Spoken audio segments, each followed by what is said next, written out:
Well, good evening and welcome to University of Wisconsin-Oshkosh.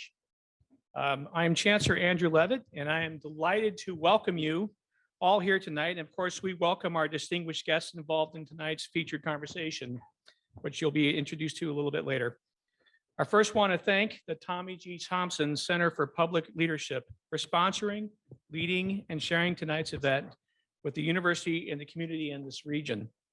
This is a major thrust of the Thompson Center's work, and we appreciate opportunities to meet and engage with national leaders and scholars who share in the center's commitment to reach out to campuses and communities throughout the great state of Wisconsin and examine topics, trends, ideas, and that often expand to even challenge our notions about learning and life here and beyond.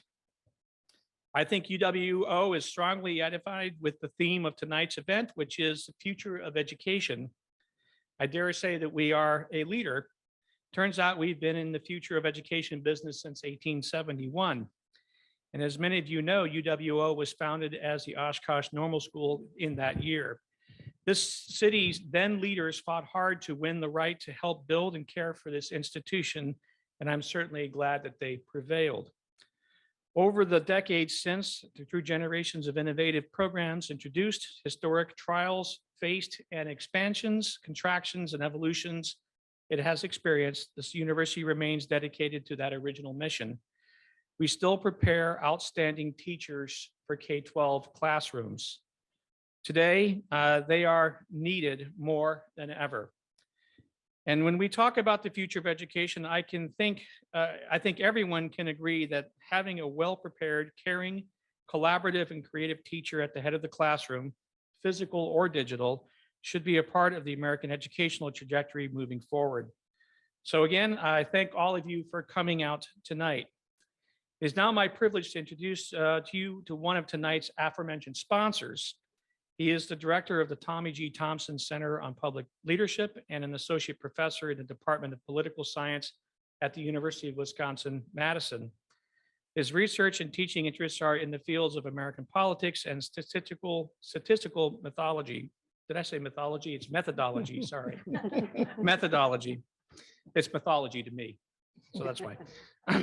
He also serves as a faculty associate with the University of Wisconsin Law School and an honorary fellow in its Institute for Legal Studies. So please help me in welcoming Tommy G. Thompson Center of Public Leadership Director Alex Talk. Alex Talk. Good evening. Good evening. Well, I am Alex Talk, the director of the Tommy G. Thompson Center on Public Leadership. The Thompson Center is really delighted to be able to sponsor today's event and to partner with UW Oshkosh to bring you this evening with Secretary DeVos and Dr. Fuller. Thank you to our moderator and guests tonight, to Chancellor Levitt, and to everyone here at UW Oshkosh, as well as to the Thompson Center staff, Ruth and Mary Kate, for all the work you've done to make this possible. I also want to thank all of you joining us tonight, both in person and via live stream. For those of you unfamiliar with the Thompson Center, allow me to say just a few words. The Thompson Center was established to follow in Governor Thompson's footsteps. Governor Thompson proudly worked with colleagues from both sides of the aisle to advance the public good. The Thompson Center seeks to carry on Governor Thompson's legacy by informing and inspiring current and future public leaders, fostering leadership skills, and advancing effective public policy. We work to further these goals by offering public events, funding research and scholarships, and conducting other activities across the UW system. Tonight's topic is the future of education. This is always an important subject, but I think there couldn't be a better time to think about this topic than now. New technologies are giving us new ways to approach education and better tools for determining which approaches are effective. Meanwhile, the pandemic has led to sudden and unanticipated changes in schooling. This has meant more experimentation with remote learning and other approaches, as well as new challenges in educating this generation of students whose education has been interrupted. I think this is also the perfect setting for this topic. As Chancellor Levitt, of course, mentioned, UW-Oshkosh was founded as a normal school, and many future educators and decision makers are, of course, currently here as students, as well as at other UW campuses. I'm sure many of you have already been thinking about the future of education before tonight, and will be a part of that future. I hope tonight's discussion helps in that process. Before we begin this conversation, I want to explain our process for collecting your questions.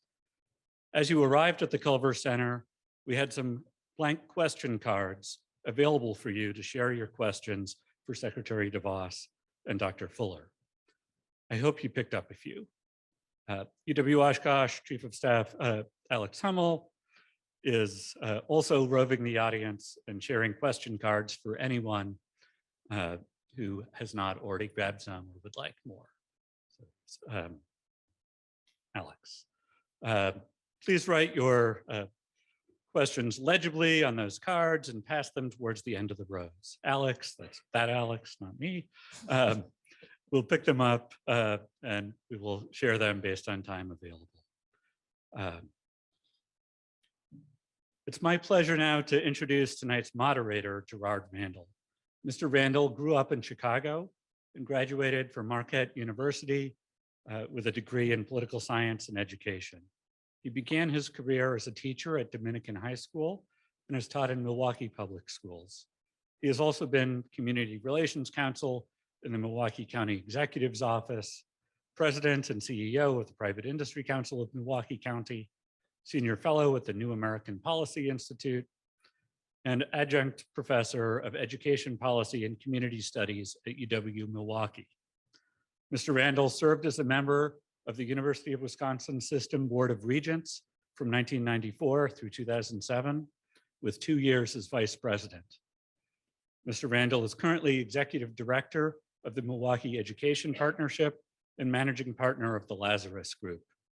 He has also served as co-director, or also currently serves as co-director of Cardinal Stritch University Board of Trustees, a member of the Thompson Center's own Public Leadership Board, as well as on many other boards and committees. I think he is the perfect moderator for tonight's event. Thank you, Gerard, for moderating. Thank you, Dr. Talk, for that very generous introduction. It's an honor for me to represent the Tommy D. Thompson Center tonight as moderator of this conversation with two of the titans of education's movement to provide options beyond traditional kindergarten through 12th grade public schools. One of the challenges that I faced, however, for this evening's gathering was how best to present these two extraordinary and accomplished people that you and others still have time, so that you and others will still have time for them to talk. Even after I condensed their biographies for this presentation, it seemed there was much left to be said about their experiences that needed to be said. And so it shall be by them in the ensuing discussion. Betsy DeVos is characterized as a leader, an innovator, a disruptor, and a champion for freedom. She is well known as one of the nation's leading advocates for education freedom for students of all ages, having served as the 11th US Secretary of Education from 2017 to 2021. For more than 3 decades, she's been tireless in her pursuit of public policy reforms that get government out of the way and allow all students the freedom, the flexibility, resources, and support they need to choose where, when, and how they will learn. Her advocacy has helped create new educational choices for K-12 students in more than 25 states and the District of Columbia, and expanded post-high school education options for students and adult learners alike. Betsy is also an accomplished business leader. I find it odd calling you Betsy. She served as chairwoman of the WinQuest Group, a privately held investment and management firm based in Michigan. She is the former chair of the American Federation for Children, the Philanthropy Roundtable, and the Michigan Republican Party. She is a graduate of Calvin College and is married to entrepreneur, philanthropist, and community activist Dick DeVos. Together, they have 4 children and 10 grandchildren. Just a few of the leadership positions that Ms. DeVos has held include Chairman of the American Federation for Children, Chairman of the Alliance for School Choice, Chairman of the Windcrest Group, Board of Trustees for the Kennedy Center for the Performing Arts, a board member of the Mars Hill Bible Church, Chairman of the Michigan Republican Party, and a member of the Michigan Chamber of Commerce Board of Directors. Please welcome Secretary Betsy DeVos.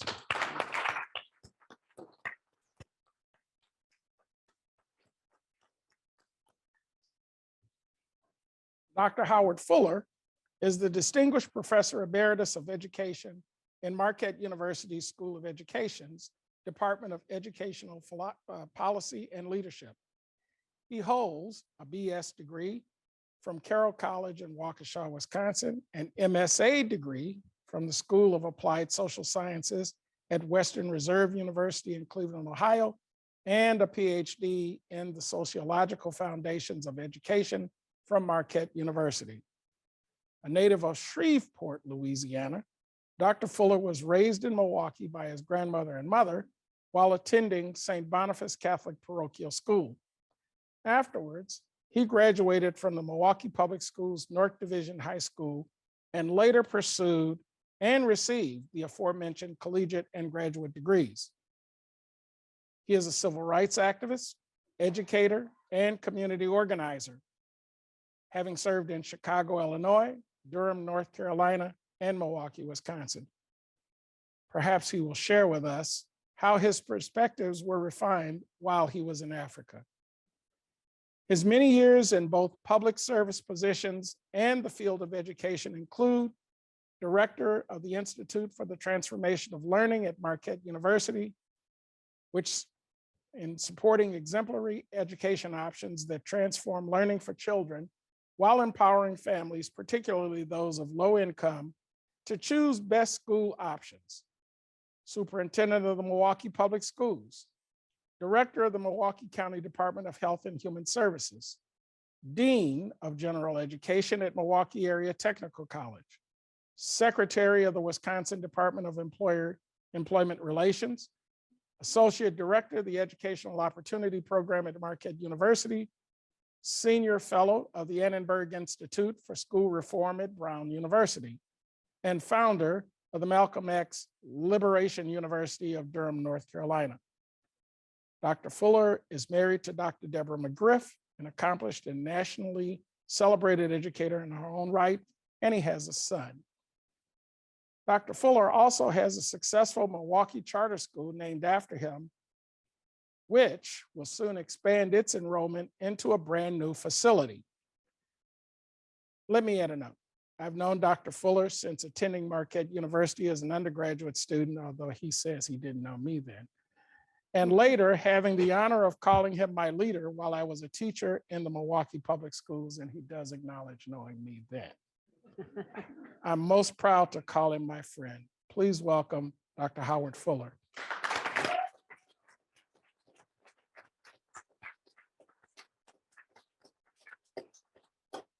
You're making them swoon back there, Dr. Fuller.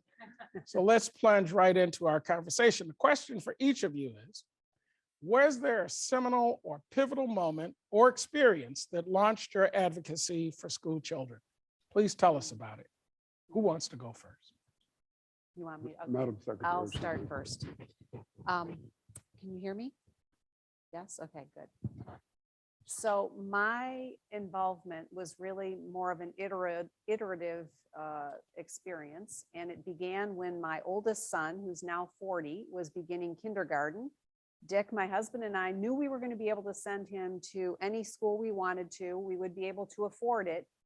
And so I went and looked around. And in the process of doing that, I found this awesome little Christian school in the heart of our city that served the neighborhood right around it.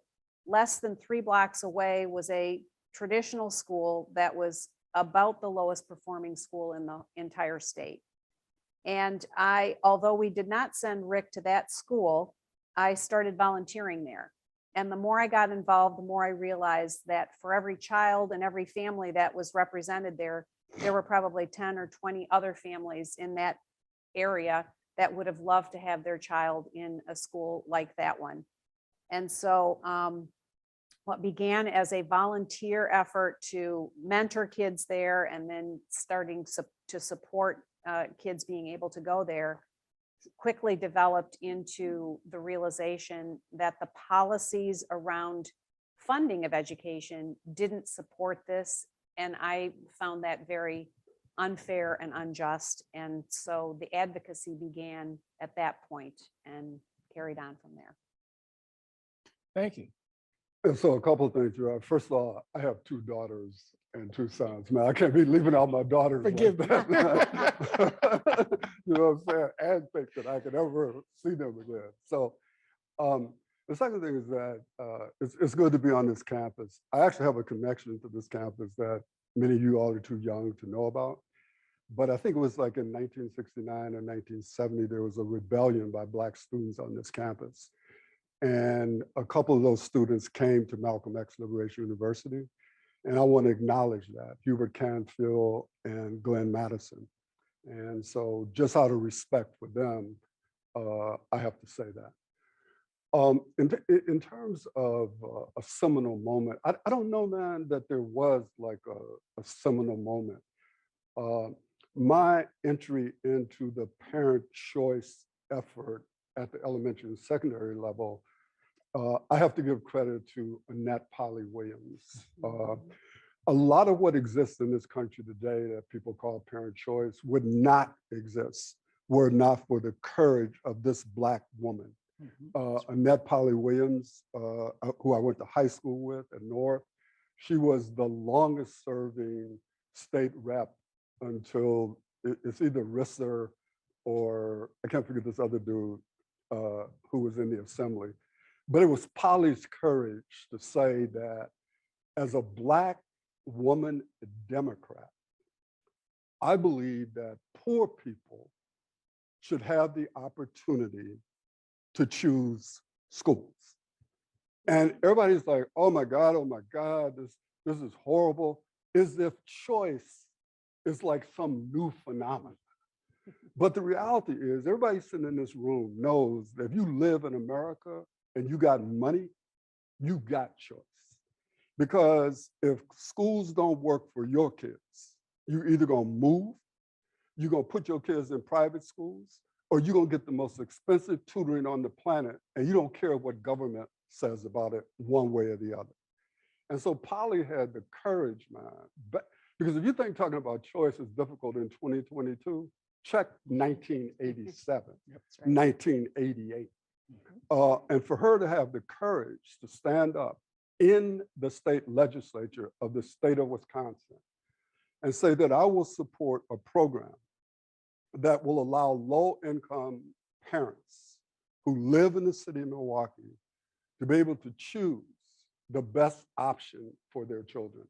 And so I was proud to be there with Polly to support that effort because I believe deeply in public education, but I understand that there's a distinction between public education and the system that delivers it. And the Milwaukee Public Schools, to me, was not public education. It was a delivery system. And since it wasn't created by God, we could change it. And so that was sort of, if there is a seminal moment, it was uniting with Polly to wage the battle that gave us the first voucher program in the country that allowed low-income parents to access private schools. Gerard, if I could just add to that, it was Please. about that same time that Polly began advocating for that in Milwaukee that I became aware of that effort and could put a name to what I was feeling at that same time. And she was such an inspiration to me and so many others as well. She was a remarkable woman. That's one way to put it. Yes. I could talk about a whole lot of other things. So Secretary DeVos, one could argue that your most frustrating challenge as an administrator was your tenure as Secretary for the U.S. Department of Education. If you were to return to that position for another term, what would you focus on most? Or would you just blow it up? Well, I have said in multiple locations that the only scenario under which I could see returning to that agency would be with the mandate to shut it down and phase it out. Because I do not believe the U.S. Department of Education should exist. It did not exist until 1979. And it was created as a payoff to the teachers union for then endorsing Jimmy Carter running for president that year, the first time they had endorsed. And it was with the express purpose of closing the achievement gaps. And now more than $1 trillion at the federal level later with that goal, not only has the gap not closed at all, it's widened in many cases.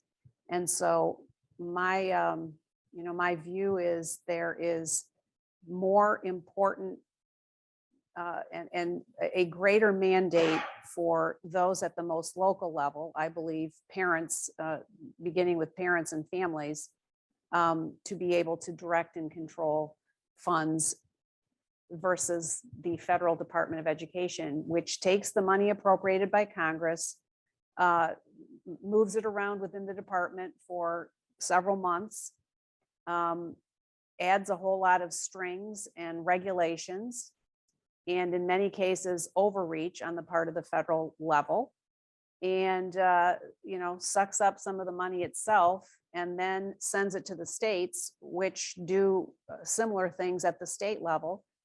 And there's a lot of resources that are wasted in that process, and that come with regulatory mandates that are in many cases antithetical to the kids they're actually supposed to be serving. And when I came to the department, it was very clear that much, if not all of the orientation there is around adults and adult issues, not around what's right for kids and for students. Did you feel that you had any successes while you were in that role? Yes, I do feel we were able to, first of all, orient everything we did around students and doing what is best for kids. And we were able to eliminate a lot of regulatory overhang that was unnecessary, that usurped the role of states and local bodies, and that were really hindrances to students. And then we did a lot of important work, particularly around the rule that we did for Title IX, sexual misconduct on campuses. That was really important. And then we introduced a federal bill to establish a tax credit at the federal level that would give rocket fuel to what states are doing to empower families to make choices on behalf of their kids. And that I believe is going to ultimately, that or a close version will ultimately be enacted at the federal level, and that will be an important boost to what states are doing to free families to make the best choices and decisions for their kids. And so there was a lot of important work we did, and frankly during during the pandemic, I think we did a very good job of making sure that we got the support to the states and local communities as quickly and as effectively and efficiently as we could during a time when there were lots of questions, lots of fears, lots of concerns. Thank you. Dr. Fuller, what do you consider to be the greatest obstacle to families having access to quality educational opportunities? And how can this or these obstacles be mitigated? Yeah, that's a tough question, Gerard. And let me just try to explain sort of how I see the world. I grew up in a housing project, Hillside Housing Project in Milwaukee. The only reason I'm here tonight is because of my mother and my grandmother insisting that I get an education. Because were it not for me getting an education, there's no way that I'm sitting here tonight. But the greatest obstacle for the kids that are in our school right now, frankly, is poverty. And I want to be very real about this, right? Because I believe that education can change lives. But I don't think the kids who are in our school are a concern for the political structure writ large in this country. I don't think people care about our children. I'm just saying. Because if they did, they wouldn't be in the conditions that they're in. And so you read an article in the New York Times that says people should be celebrating the fact that the childhood poverty in this country has been reduced. And you read it and you want to be all celebratory until you realize that the poverty line that they're using is $29,000 for a family of 4. Somebody explained to me how people are supposed to survive off of $29,000 with a family of 4. So when you look at what it is that the children face who come to our school, these kids are overcoming enormous odds to even be in school. And so when people say to me, well, you know, what's going to make it possible for them to do better in life, I will always argue that education.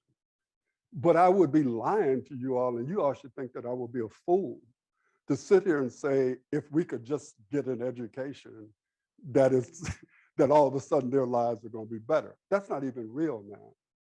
Because the obstacles that kids face, even if they get an education, if you're poor and you're Black in this country, you face enormous obstacles just trying to survive.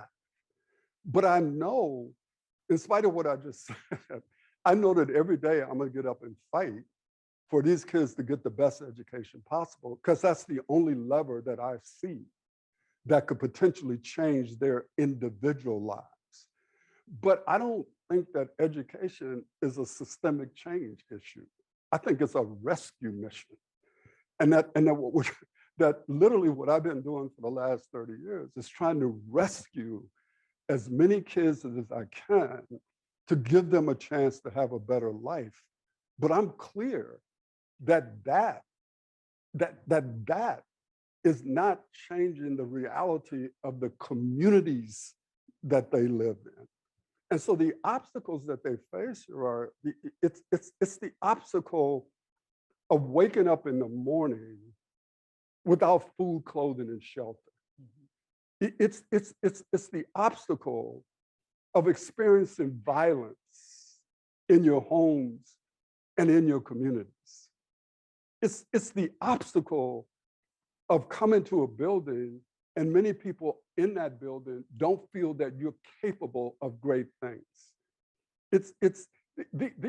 These are the kinds of obstacles that the kids that I care about face, right? So that I have a responsibility every single day to get up and do everything that I can to change some of those barriers to the extent that I can. And one of them that I can impact is what happens to them in a school. But I know that even if we would do great things in the school, I can't not say that all of these things that they faced before they ever got to the building is not going to impact ultimately what you can even do in the school, if this makes sense. So, and some people will say, well, you know, you're I forgot the terminology. We've got all these different terms that we explain, that we use today, but I am not in any way like trying to play the victim card. I'm trying to play the truth card. I'm trying to talk about the reality of what it is that kids face. And I'm not, and I'm not in any way saying that a lot of kids can't overcome that with education being the lever. But what I am saying is the kids who are able to do what we're asking kids to do every day, it's almost like these are abnormal kids because they almost have to be abnormal to live in a society that treats them the way that they're treated. So I mean, I'll stop there. And I'm happy to be pushed on this because I do believe in, I want to make sure I say this, I do believe in the value of education, but I can't honestly sit here and act like, oh, if y'all just get an education, you're going to be okay. Not in the America that I live in.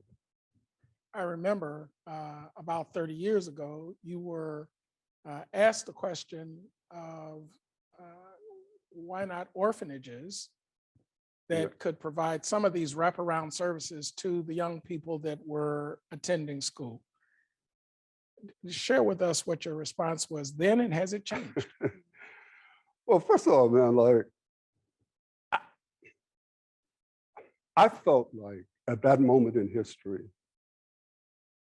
that some of our kids needed to be taken out of the environment that they were in and put in another environment. But if you will recall, Gerard, what I also said though is I don't want to put them in Cable, Wisconsin.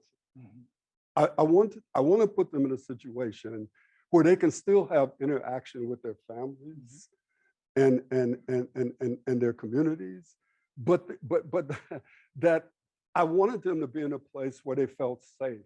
I wanted them to be in a place where they had food, clothing, and shelter. I wanted them to be in a place where someone was going to love them. And I was not supporting orphanages, if you remember, Gerard. That's what That's how the media portrayed it. yeah, whatever. What I was talking about was we needed to create a different type. I actually, if you remember, tried to set up the village concept because my idea was that we would have kids in homes, in regular homes.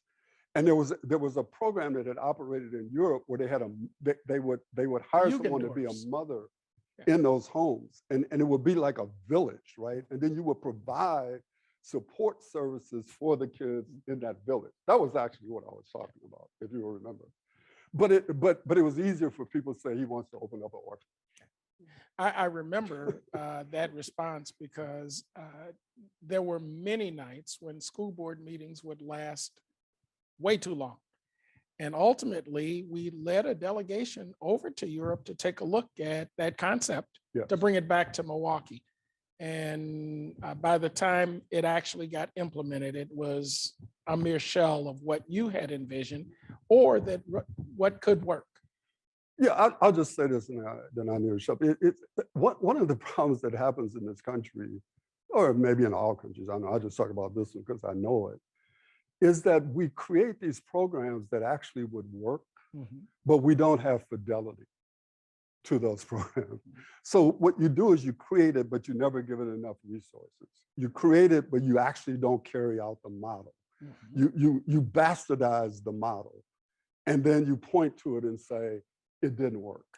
You know what I'm saying? Because like one of the things about this New York Times article is both the right and the left, whatever that means in this country, were claiming victory over this reduction in childhood poverty. The quote right was claiming it because it says it has forced more people to go to work. The left was claiming it because it was saying that programs like the child tax credit and earned income, that those things have actually worked. My view has always been the best way to end poverty is to give people access to money. And I've been told over and over again, you can't end poverty by giving people money. I'm like, hello? That is actually how you end poverty. And there's research out there that says that cash-based programs for poor people have the greatest long-term impact on ending poverty. There's actually research out there. And so some of this article talked about those types of efforts. But what I'm trying to argue here, bro, is that many times, rather than to do stuff that works, we do stuff that don't work for the people we're trying to help. It works for the people who are helping them. All the social workers who get money to counsel people.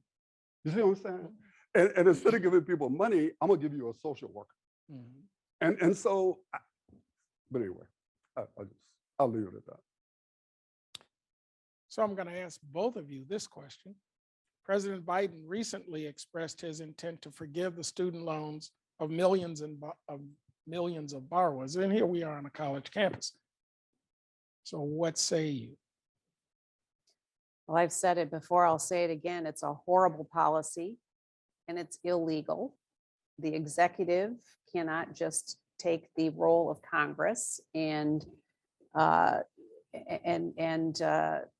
shift the cost of billions and billions of dollars onto 2 out of 3 American taxpayers who didn't attend college or who have faithfully paid off college loans.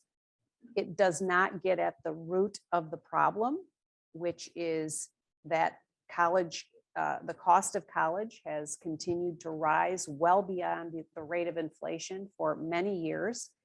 It also does not get at the problem that was created in 2010 by federalizing student lending.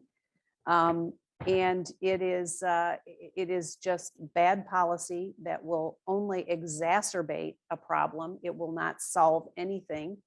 And it does, you know, the message that it sends to students and prospective students is one that will create, it will again, even further exacerbate a problem that has long been building, and one which Congress has really got to grapple with and actually address in meaningful ways.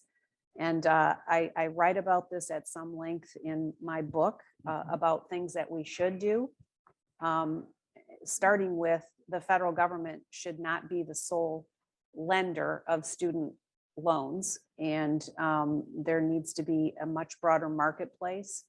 And importantly, higher ed institutions have to have some accountability in this, because today 100% of the student loans get paid to the schools, regardless of whether those students actually succeed and graduate, and regardless of the value of the education they're getting ultimately. Is this a point of divergence, Dr. Fuller? You know, I don't know, because I don't never really think about that issue that much, to be honest with you, Troy. Here's where I'm at on stuff like this, man. Like, I'm always going to be generally supportive of anything that helps the poorest people in this country, right? And so when people start attacking things like that, I can hear it, but then I want people to attack the money that rich people get from the federal government. I want us to start talking about some of this stuff that people are getting so that their companies, for example, are able to get federal money. And I've always been amazed how we have different standards for how we judge the value of the use of federal money. So I'm simply saying, I actually get the concern that people have who never went to college about why should I have to pay through my taxes for people who went to college. I never had a chance to go to college. I would then say, yeah, but let's talk about a whole bunch of other things you pay for with your taxes that did not benefit you. So, so anyway, man, I don't know, Drew. I mean, I hear what Betsy said. I don't know that I necessarily disagree with every aspect of it.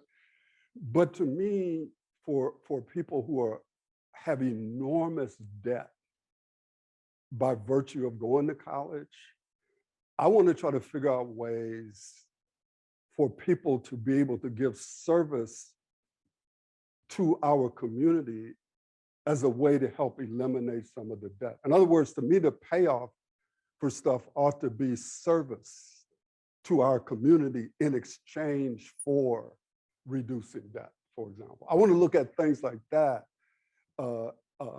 as a way to give back to the community. So as you can tell, I don't spend a lot of time thinking about this, man. But I do hear the different arguments, and you know, I've said what I think. That approach had been part of what folks were hoping would be presented to Congress. If you wanted to go into the field of education or healthcare in some of the critical need areas, you'd be able to work off your college debt by serving for X number of years in those fields. And unfortunately, that's not something that Right. ever got into the mix as a policy. I do want to say this, Gerard. I think those of us like myself who had the opportunity to go to college, you can't, because there are people who didn't go to college and they're concerned that they're paying off your college, you can't look down at those people like from some elitist standpoint. How dare you? Well, what do you mean, how dare you? Some people have like real legitimate concerns about the policy, right? Based on looking at their lives and looking at the lives of those of us who quote have gone to college. So I'm not a person who just thinks that because people raise that issue, they have no right to raise that issue. They do. Because I can legitimately understand why people would be concerned about that. And Gerard, if I can just add, there is a public service loan forgiveness program, which has continued to expand. And there are lots of repayment options that are based on an individual's income. So there are currently many avenues for students, former students, to be able to repay their debts. And just waving away billions of dollars, conservatively, the Congressional Budget Office has said that this will cost $400 billion. The Wharton School has just done a study which says it will cost $1 trillion. And so it is not a rounding error. It is a significant impact, and this on a country that already has $31 billion of debt. As a policy issue, it certainly should have been given more attention by Congress.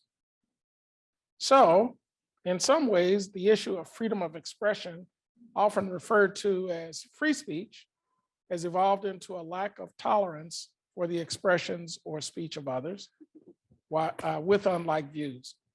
Student and faculty walkouts, protests, censoring, and even violent encounters are witnessed across the country. While protests on campuses are not new, they've become more prevalent and caustic.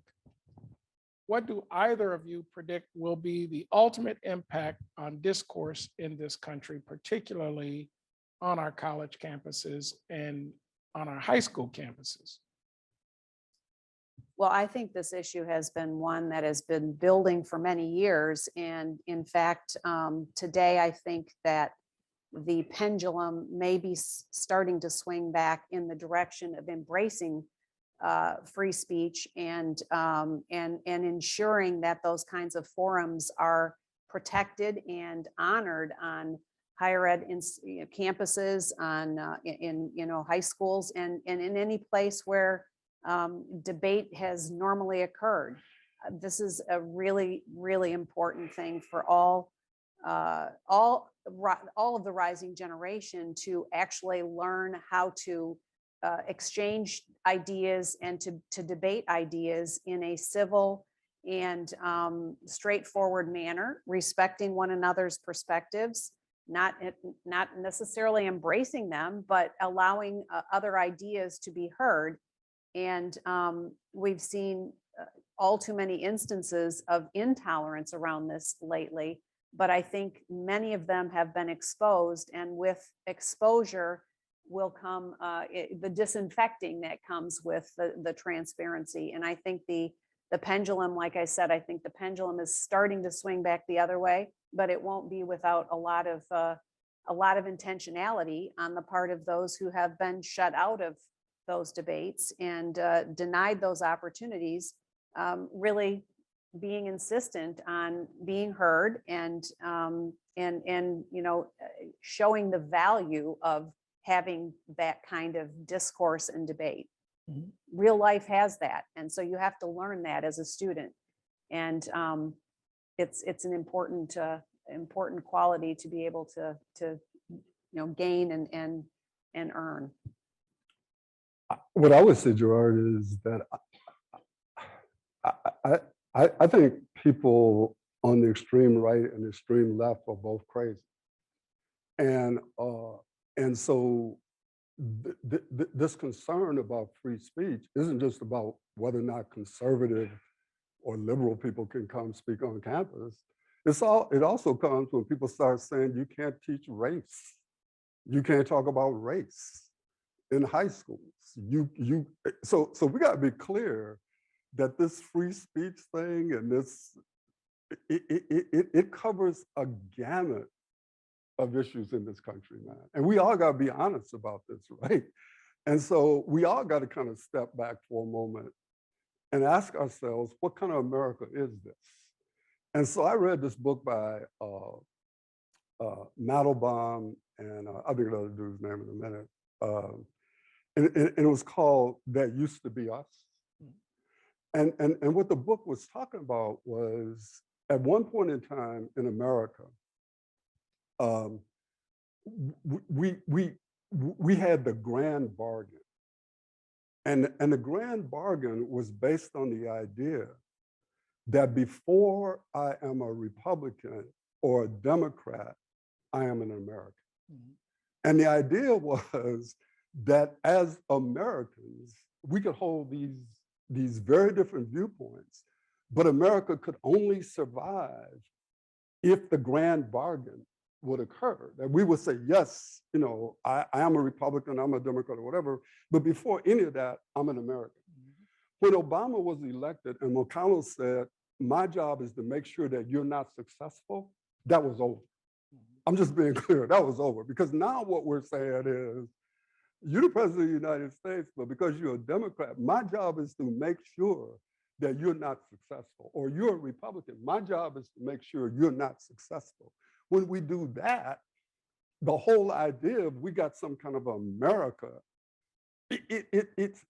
we've never been, let's be clear, we've never been the United States of America. We've been the United States of America, but we ain't never been united.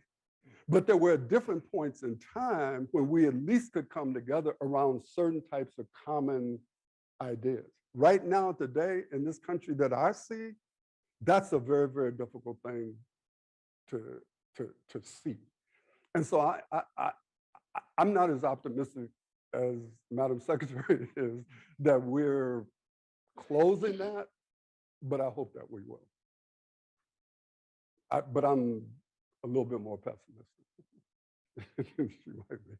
Well, And I'm the eternal optimist. I got you. And I'm the eternal pessimist. So there we are. so before we entertain some of the questions from the audience, one more question for each of you. Parents are insisting on a greater voice in what's taught in schools, back to your point, Dr. Phillip, by whom and with what instructional materials. Where do you think this is heading? Well, I believe it's heading toward policies that, more policies that I think both Dr. Fuller and I have long embraced, and that is, I characterize it as education freedom.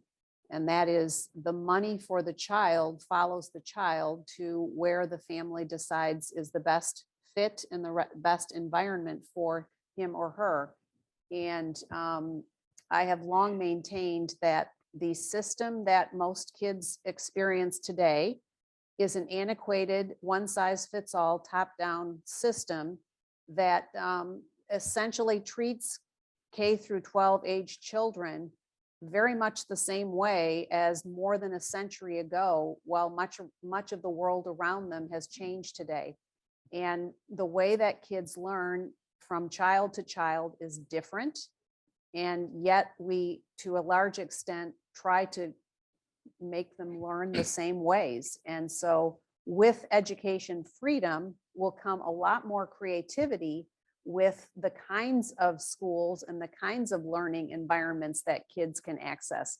And I use an example, a small example, but one that I think can help those who can't see outside of the model that we've had. give a little bit of a view into what could be. There's a elementary school in West Michigan where I live. And being from Wisconsin, you know, it gets cold in the middle of the winter, lots of snow.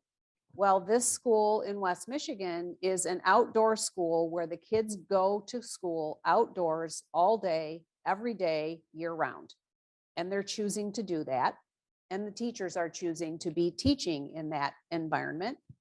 But it's working for them. They have a waiting list. And that's just one example of the kinds of models that I think will be able to grow up in an education freedom environment that parents are demanding today, and that many out of necessity started creating themselves over the last 2 years if they could figure out and had the resources to be able to do it. So that's the direction I believe we need to head. Yeah, I mean, Madam Secretary and I agree on this question of parent choice, right? But what I see is people are talking about education freedom on one hand and then taking away education freedom on the other. I mean, because just being able to choose isn't the total definition of what to me constitutes education freedom. So a part of the problem that a person like me has is I support parent choice, as you all know. And I am very thankful to the Secretary for her support of that idea, her support of me personally. But for me, it's difficult sometimes to sit in a room with people who say, hey, I support parent choice, but I don't want Black people to have the right to vote. I don't want people to have health care. I don't want people to, so I'm sitting there saying, wait, hold it for a second. You're saying that you support the right of people to be able to choose a school, but you don't support any of the policies that the families of the kids who are choosing need in order to survive as a family. That to me is where the contradiction comes, right? And where the difficulty is of forming the type of coalitions that I think need to be formed in this country in order to get something done. Because I think that people who are, quote, on the right, who are not on the crazy part or the crazy part of the left, I think that there are good ideas in both of these elements. There used to be a time when we could try to sit down and figure out where we might agree on something that could actually move an agenda forward. To me, it's difficult to do that today. So even though I'm sitting here saying, yes, I support the idea of parents having the freedom to choose, I've never believed that rich parents didn't already have that choice. I don't know if that's agree.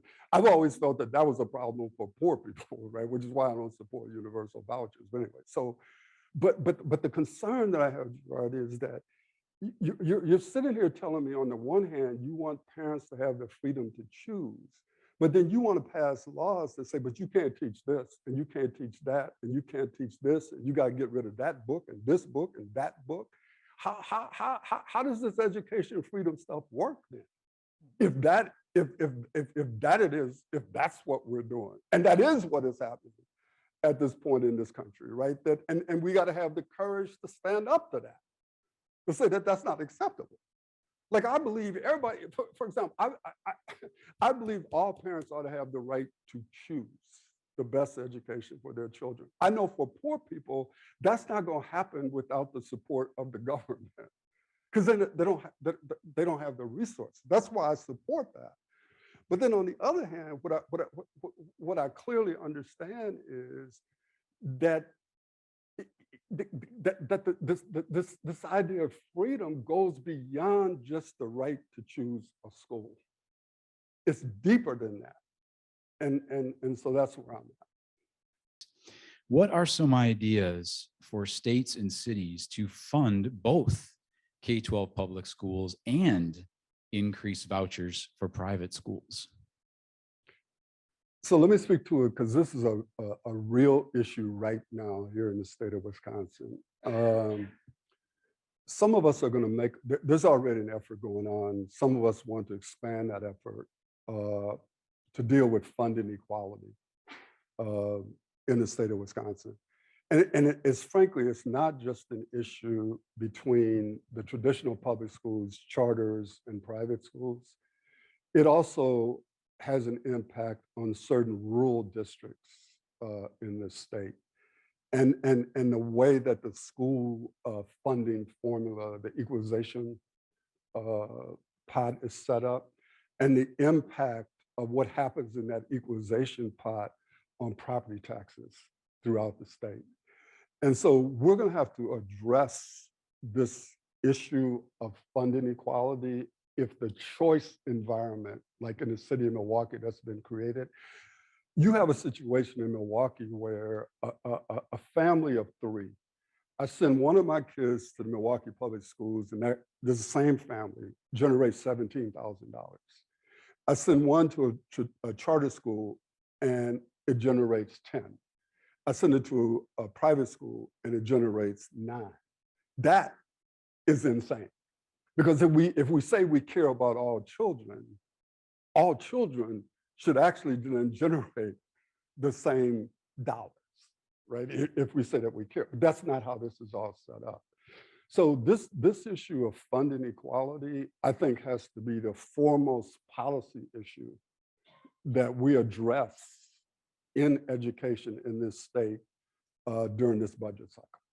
Well, and I will just comment to that because, of course, every state has different ways of funding K-12 education. And so there is not a one-size-fits-all answer to the question.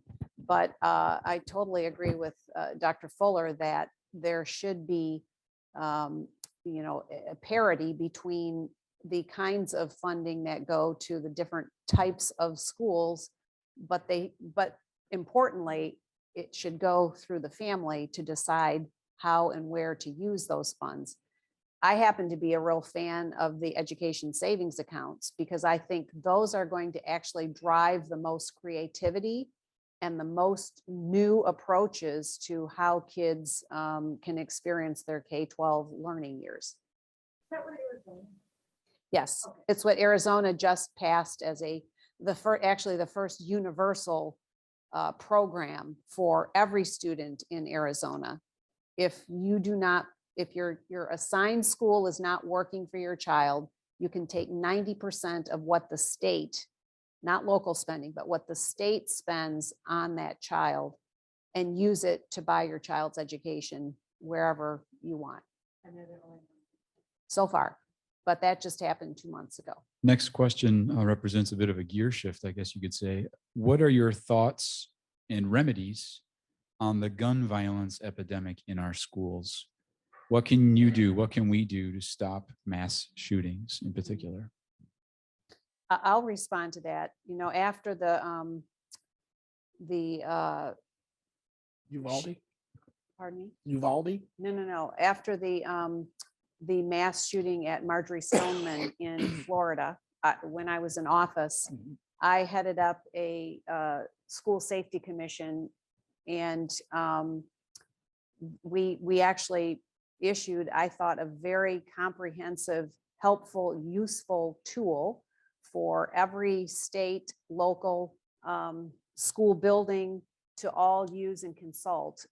We acknowledge that there are best practices happening in states and in communities across the country, but there was not a place to go and reference all of these best practices. Also acknowledging that every state, every community, every school building itself is unique and different. So there is no one-size-fits-all approach to how to ensure safety on a specific campus. And so, this tool is out there to be used, and I highly recommend that everyone involved with a school, both at the K-12 and or higher ed level, really reference some of these proven approaches and take stock of how you're addressing them for that particular building, that particular institution. Can you elaborate a little bit more on what the school is? Yes, it was the report of the School Safety Commission.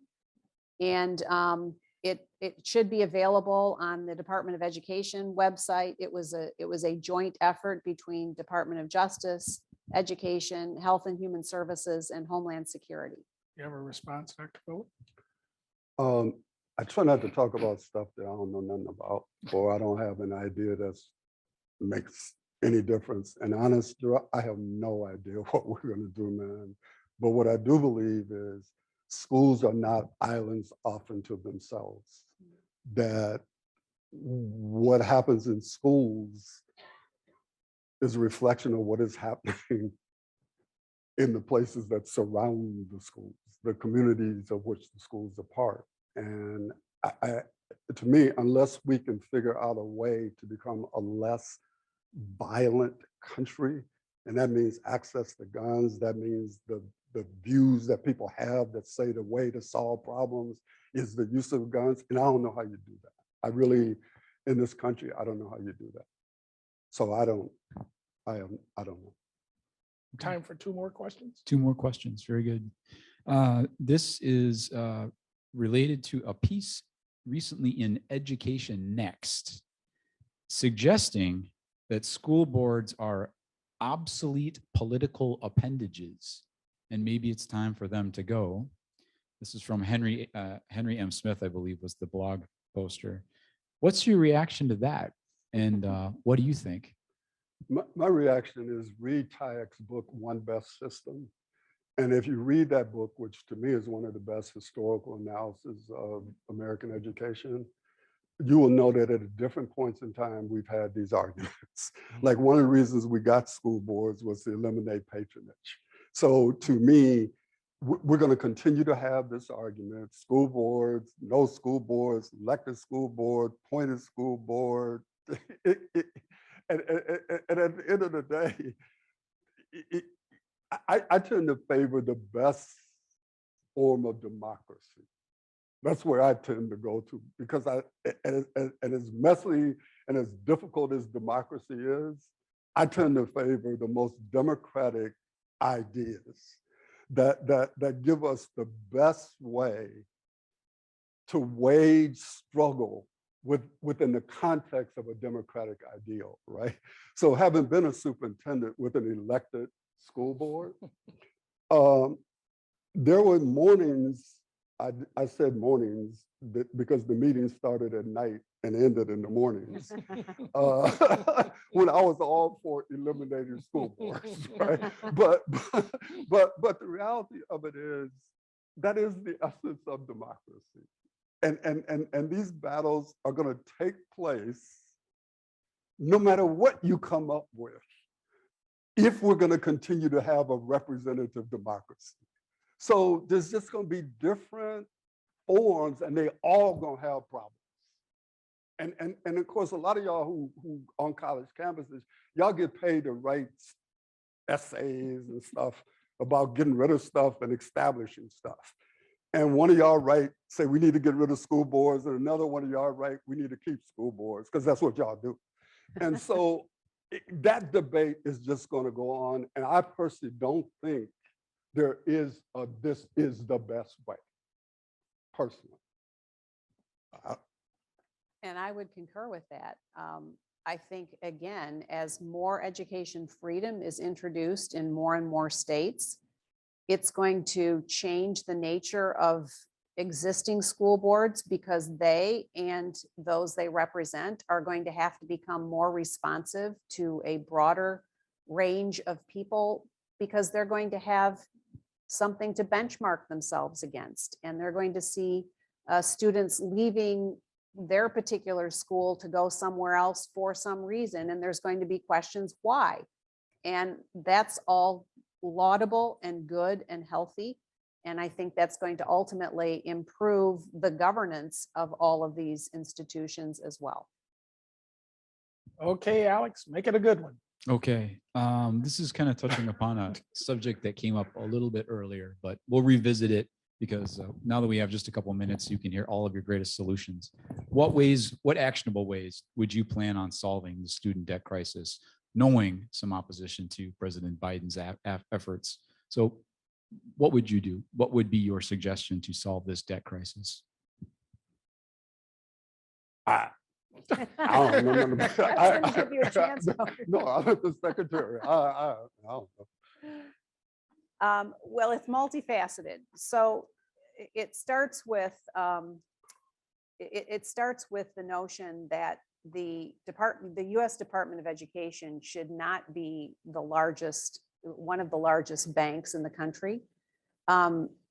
There is not the capability to run a financial institution inherent in the Department of Education.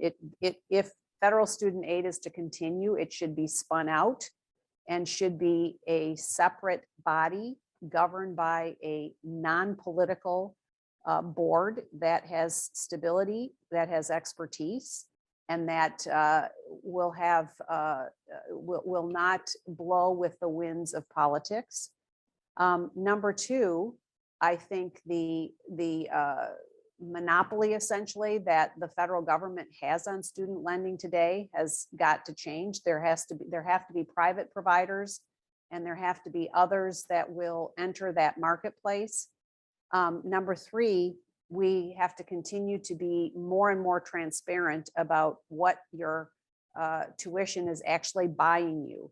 One of the things that we did while I was in office was added information to the college scorecard. So today you can go and get information by program of study, as long as there are enough of those individuals in that particular program. You will instead of getting an institution-wide, you're going to pay this much tuition and then you're likely to earn this much when you graduate. No, this is by program of study. So you can see this is how much it's going to cost me, and this is what I'm going to earn in my first year, second year, third year on average. It's all, data that is, added to on an annual basis. I think and I hope this will make prospective students more discerning about what they pursue. I also think that there needs to be some, as I mentioned before, some measure of skin in the game on the part of institutions that are on the receiving end of these funds. And what that looks like is something that Congress really has to grapple with. But the runaway cost of higher education is not sustainable.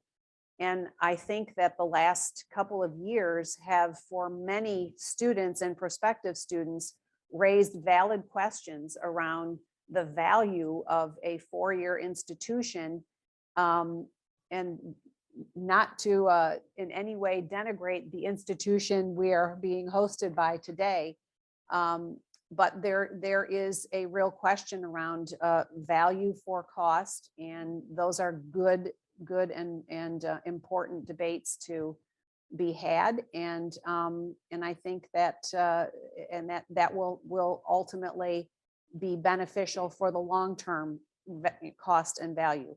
I also think that we need to culturally and societally embrace the notion that there are multiple pathways to a good and productive adult life that do not necessarily involve a four-year college or institution for everyone. I think subtle and not so subtle pressure we've put on young people to say, in order to be successful, you must go to college, has been unwise, unfair, and totally inaccurate. We need to have multiple support for multiple pathways, including and importantly apprenticeships, certificate programs, credentialed efforts, and other alternatives that will help individuals get the education they need beyond high school for the jobs they want to pursue, and really embrace a multitude of opportunities, with the idea also that education is a lifelong pursuit, and there should be easy ways to enter the education world again when you decide at whatever point in your adult life that you want to do that. So closing comments by the two of you. Yeah, I just want to thank you all for coming out. I don't know how many of y'all were forced to come here by your classes. But no, I don't. But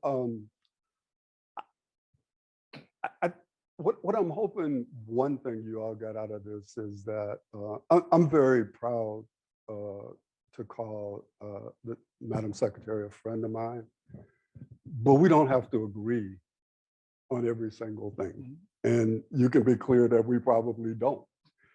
But what is important is that we're able to figure out some things that we do agree on and that we can work to try to figure out how to get that done. And that you can actually have a relatively civil discussion, even though you may not necessarily agree on every single thing. And I'm hoping that if nothing else came out of this tonight, that I'm hoping that that was modeled, if I can use that word, this evening. And that's reflective of the goal of the Thompson Center. Whatever. that's yeah, cool. No, but, Well, yeah. and I would also like to echo the thanks for all of you coming out this evening and for your interest in the future of education for all children. And I will also say how grateful I am to call Dr. Fuller a friend, and that we have shared many battles together on behalf of students, the ones that are the least able to advocate for themselves. And I just am also thankful to call him a friend, and agree that this is a great opportunity for us to talk about, share, debate different solutions different perspectives we might have. And thank you for the forum and the opportunity to be able to do that. Thank you both. I just wanted to close here by thanking all of our panelists, our moderator, Gerard Randall, Secretary DeVos, Dr. Fuller. This has been a really fascinating discussion. And Dr. Fuller, I think you hit on exactly what we want to foster at the Thompson Center, that we can't really move forward and find solutions if we can't talk to each other and talk to people with different ideas, and so with different ideas, and find ways to move forward, find common ground. I really appreciate having that be a part of this. I hope the rest of you, those of you in the audience, both in person and live stream, if you're interested in more of this, both that you consider coming to our events, consider getting on our mailing lists, but also consider suggesting events to us, apply for our scholarships. You know, we'd really love to be a part of that happening, at least within the UW system. So thanks to all of you, and have a great night.